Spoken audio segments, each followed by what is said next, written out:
Chers amis, bonjour et bienvenue dans cette nouvelle vidéo dans laquelle on va parler de ça, le DJI Spark et tous les drones en général en fait en Thaïlande. Beaucoup de personnes m'ont posé la question et je me suis tapé toute la paperasse et tout ça pour pouvoir voler légalement mon drone en Thaïlande. Donc on va regarder tout ça ensemble, je vais vous expliquer le process, combien ça coûte, combien de temps ça prend.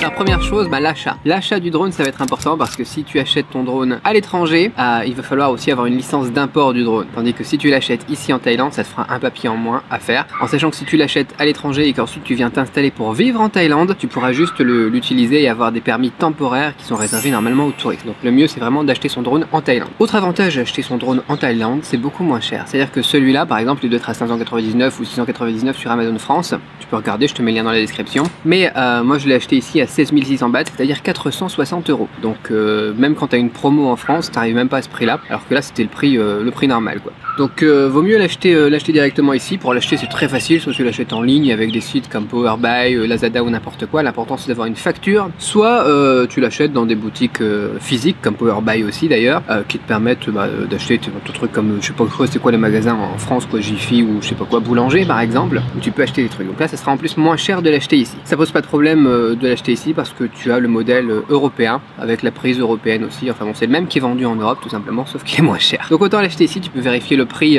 français si tu as des promos sur Amazon. Je te mets le lien et je te mettrai un deuxième lien avec le prix ici. Donc ça sera un site en thaïlandais éventuellement ou thaïlandais anglais avec le prix donc que tu peux l'avoir ici si tu veux l'acheter ici, notamment pour le DJI Spark. Donc ça c'est pour l'achat. Deuxième chose importante, c'est donc la licence import. Il faut l'avoir. Je pourrais pas te dire beaucoup de choses là-dessus, mais disons que si tu l'achètes directement chez Powerbuy ici en Thaïlande, t'as pas besoin de ce papier là. Le reçu du magasin ici ou le reçu de la boutique en ligne suffira. Sinon tu devras aller faire un papier supplémentaire et ça sera un papier temporaire qui va te bloquer ensuite pour la suite. Donc si tu es là en tant que touriste, c'est pas grave, tu fais la licence import, mais je serai pas trop de renseigner là-dessus. Donc si tu veux venir avec ton drone, lorsque tu feras la NTBC, le bureau des télécommunications, ou NBTC je sais plus, ton papier sera temporaire tout simplement. Et il faut bien que tu viennes avec ta facture d'achat lorsque tu viens en Thaïlande. C'est ça qui est important. Troisième chose, l'assurance obligatoire. Tu vas en avoir besoin parce qu'elle est obligatoire, tu vas en avoir besoin pour faire un autre papier qu'on doit faire encore derrière. L'assurance elle est obligatoire, elle doit couvrir pour des dégâts d'au moins 1 million de bahts, qui doit faire à peu près 22 000 €. Non, 1 million de bahts ça fait combien? Non, 20 000 €, on s'en fout, ça sera dans le truc là. Tu pourras le voir à l'écran. Donc c'est une assurance tiers, une assurance, comment ça s'appelle ça, responsabilité civile, je crois que ça s'appelle ça, une assurance responsabilité civile, minimum 1 million de bahts, tu peux prendre plus quoi, mais par exemple si tu craches ça sur quelqu'un ou si tu craches ça sur un bâtiment et qu'on te demande de payer, tu auras une assurance, tu seras couvert, c'est déjà ça. Et deuxièmement donc elle est obligatoire, et troisièmement tu vas en avoir besoin pour la suite des papiers. Tu peux faire ça, alors moi j'ai fait ça en ligne, chez un broker en ligne, donc tu trouves pas ce genre d'assurance chez AXA et compagnie, tu vois, il y a que 3-4 compagnies d'assurance qui ont la possibilité de te vendre ça en Thaïlande, mais tu peux très bien aussi avoir une assurance internationale, elle sera acceptée à partir du moment où ça couvre au moins 1 million de bahts. Le problème c'est que les assurances internationales elles coûtent beaucoup plus cher. Là moi l'assurance que j'ai prise, donc qui est une assurance locale qui couvre sur la Thaïlande, elle m'a coûté 2000 bahts, 1000 ou 2000 bahts, c'est-à-dire à peu près donc 25-50 € quoi. Pour l'assurance je suis passé donc chez un broker que j'ai trouvé en ligne, je vous mets le lien dans la description, je l'ai trouvé donc en ligne, je les ai contactés, ils m'ont ajouté sur Line et ensuite on a communiqué par email, ils ont tout géré, j'ai pas eu besoin de me déplacer et ils m'ont envoyé ensuite les papiers par la poste ici directement à la maison, plus une copie PDF, version PDF, là une copie PDF que j'ai pu utiliser pour faire les papiers suivants. Quatrième point, l'autorisation de l'aviation civile. Il faut une licence comme un brevet de pilote pour piloter un drone ici en Thaïlande. Donc c'est un brevet qui est valable, une licence, une autorisation qui est valable 2 ans, pour laquelle tu peux faire la demande en ligne, c'est totalement gratuit. Le seul problème c'est que c'est très aléatoire au niveau du temps pour l'obtenir. Moi je l'ai pas encore obtenu, j'ai fait la demande le 21 mai, j'enregistre cette vidéo. Nous sommes le 15 juillet, donc prenez-y-vous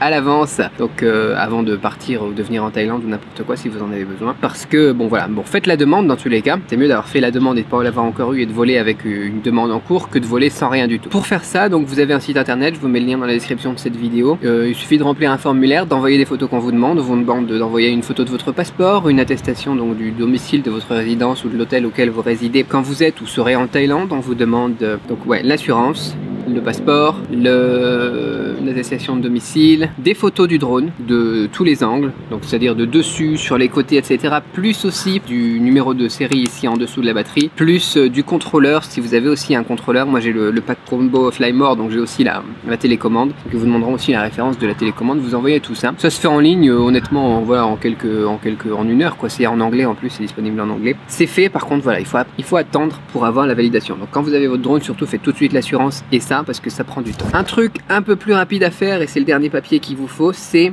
la licence du bureau des radios et télécommunications, parce que c'est quelque chose qui marche avec des ondes radio, tu vois, 2,4 et 5 GHz là, et du coup on a besoin d'une autorisation. Il vous faut donc une licence. Cette licence là elle est facile à obtenir, il suffit d'aller avec le drone ou avec des photos du drone plus vos papiers au bureau des télécommunications. Donc si vous êtes à Bangkok par exemple, il y en a à Bangkok, si vous êtes à Pattaya il n'y en a pas, il faut aller à Bangkok. Donc regardez, je vous mets le site des bureaux des télécommunications, il faut vous y rendre avec ça et en quelques jours vous recevez bien la licence, il n'y a pas de souci. C'est gratuit, ça c'est important. Par contre voilà, faut se déplacer si vous n'habitez pas dans une grande ville dans laquelle il y a un bureau des télécommunications. Donc moi ce que j'ai fait, c'est que j'ai demandé à quelqu'un de le faire pour moi parce que ça coûtait moins cher de payer quelqu'un sur place, de le faire avec les photos que je lui ai envoyées plutôt que de moi faire l'aller-retour et perdre une journée en plus. Donc je vous mettrai aussi son contact si ça vous intéresse. Il peut vous faire ça et vous recevez ensuite, il vous le scanne, il vous envoie votre licence par email. Donc là c'était payant du coup et ça m'a coûté 1000 bahts, un truc comme ça aussi, je sais pas exactement. Je regarderai, je vous mettrai les prix exacts dans les descriptions. Donc au final ça coûte pas très cher, mais c'est surtout de la paperasse à faire et de l'attente, notamment pour l'aviation civile. Donc petit bilan sur la réglementation, elle est complexe. Elle est complexe pour un petit peu décourager les personnes qui font voler des drones un peu comme des gamins, parce qu'il y a eu beaucoup d'accidents malheureusement. Les drones ont eu vraiment une période de gloire en Thaïlande au niveau des touristes qui venaient ici et il y a eu beaucoup d'accidents. Et du coup, il y a eu toutes ces réglementations qui depuis ont été instaurées. Ça évite justement les soucis, les risques si vous ne faites pas ces déclarations. Donc l'aviation civile et le bureau des télécommunications, si vous n'avez pas ces deux licences, c'est 40 000 bahts d'amende pour l'un et 100 000 bahts d'amende pour l'autre. Donc ça fait quand même un petit paquet d'argent à sortir si vous volez sans licence et encore pire sans assurance. Là, tous les dégâts et tous les problèmes, même si c'est même pas vous qui êtes à l'origine de l'accident, si vous n'avez pas d'assurance, c'est pour votre pomme. De toute façon, vous êtes étranger. Donc faites bien tous ces papiers si vous voulez et bien faire voler vos drones. Sinon abstenez-vous, laissez-les à la maison ou n'en prenez pas quoi. Ça prend du temps, c'est compliqué, mais il faut le faire, c'est important si vous voulez être dans la loi, dans les réglementations tout simplement. Sinon c'est à vos risques et périls. Voilà, j'espère que cette petite vidéo vous aura été utile, vous qui voulez venir avec votre drone en Thaïlande ou en acheter un et en utiliser un sur place. Si vous avez d'autres questions, vous avez besoin d'autres précisions, laissez-moi un petit message dans les commentaires. Je vous remets donc toutes les informations aussi, tout le process dans la description de cette vidéo. N'oubliez pas de vous abonner à cette chaîne sur laquelle on va du coup bientôt avoir, je l'espère quand j'aurai l'autorisation de l'aviation civile, des plans drones. Ça fera bien, ça fera joli. Puis c'est marrant, conduire ces trucs là, c'est un petit jouet quoi, un jouet d'adulte. Et voilà, abonnez-vous.